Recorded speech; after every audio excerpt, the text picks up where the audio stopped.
समय का महत्व। एक प्रेरणादायक कहानी। एक बार की बात है।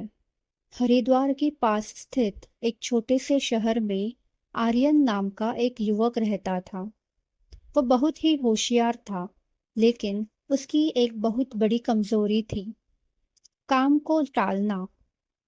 वह अपनी पढ़ाई और जरूरी कामों को कल कर लूंगा कहकर हमेशा टाल देता था। उसके माता पिता उसे बार बार समझाते, बेटा, समय सबसे कीमती होता है। जो वक्त एक बार चला गया वो कभी वापस नहीं आता। लेकिन आर्यन उनकी बातों को हल्के में लेता और सोचता, अभी तो बहुत समय है। जब वह कॉलेज के लिए शहर गया, तब भी उसकी ये आदत नहीं बदली। वह अपना दिन दोस्तों के साथ घूमने, बातें करने और मोबाइल पर रील्स देखने में बर्बाद कर देता था। उसी शहर में एक ज्ञानी वृद्ध व्यक्ति, जिनका नाम वेद प्रकाश जी था, रहते थे। वे अपनी बुद्धिमत्ता और सरल जीवन के लिए प्रसिद्ध थे। एक दिन आर्यन ने सोचा कि वह उनके पास चलकर मार्गदर्शन लेगा। वह एक सुबह वेद प्रकाश जी के पास गया। वे एक बड़े बरगद के पेड़ के नीचे ध्यान में लीन बैठे थे। आर्यन ने आदरपूर्वक नमस्कार किया और बोला, बाबा, मेरी मदद कीजिए। मैं हर बार पीछे रह जाता हूँ। मेरे दोस्त आगे निकल जाते हैं और मैं यही अटक जाता हूँ। मुझे भी जीवन में कुछ बड़ा करना है। वेद प्रकाश जी मुस्कुराए और बोले, बेटा, तुम्हारी समस्या तुम्हारे अंदर ही है। तुम समय को व्यर्थ गवा रहे हो और काम को टालते रहते हो। मैं तुम्हें एक कहानी सुनाता हूँ, ध्यान से सुनो। एक बार की बात है। एक बहुत ही उदार और न्यायप्रिय राजा था। एक दिन उसे एक गरीब और आलसी व्यक्ति मिला। वह व्यक्ति हमेशा अपनी असफलताओं का दोष दूसरों पर डालता था। राजा ने कहा, मैं तुम्हें एक सुनहरा अवसर देता हूँ।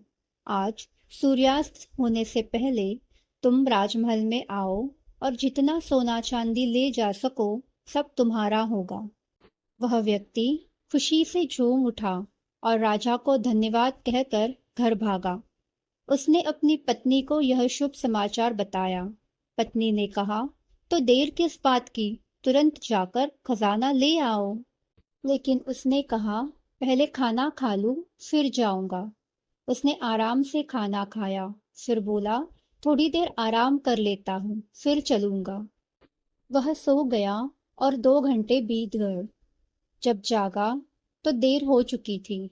वह जल्दी से निकला, लेकिन गर्मी और थकान से उसने रास्ते में एक पेड़ के नीचे आराम करने का फैसला किया और फिर से 4 घंटे की गहरी नींद में डूब गया। जब वह दोबारा उठा तो सूरज ढलने ही वाला था। वह भागा दौड़ा, लेकिन जब वह महल पहुंचा तो दरवाजे बंद हो चुके थे। खजाना उसके हाथ से फिसल चुका था, सिर्फ इसलिए क्योंकि उसने समय को गवाया था। वेद प्रकाश जी ने कहानी खत्म की और गंभीरता से आर्यन की ओर देखा।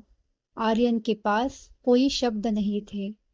उसे अपनी गलती का गहरा एहसास हुआ था। उसने वही मन ही मन निश्चय किया कि अब वह अपने समय की कद्र करेगा और अपनी आदतों को बदलेगा। इसके बाद उसने अपने लक्ष्यों पर लगातार काम करना शुरू किया। धीरे धीरे उसने अपनी टाल मटोल की आदतों को पीछे छोड़ दिया।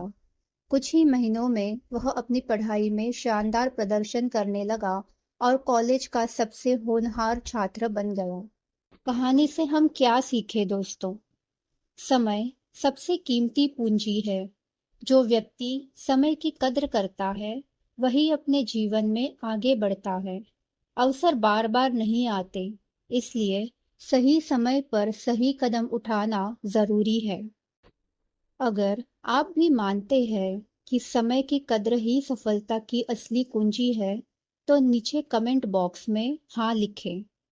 अगर आपको यह कहानी अच्छी लगी हो तो इसे लाइक करें, अपने दोस्तों के साथ शेयर करें और ऐसी ही और प्रेरणादायक कहानियों के लिए हमारे channel a voice of light Hindi को सब्सक्राइब करें और घंटी बजाना न भूलें ताकि नई कहानियाँ सबसे पहले आप तक पहुँचे। धन्यवाद।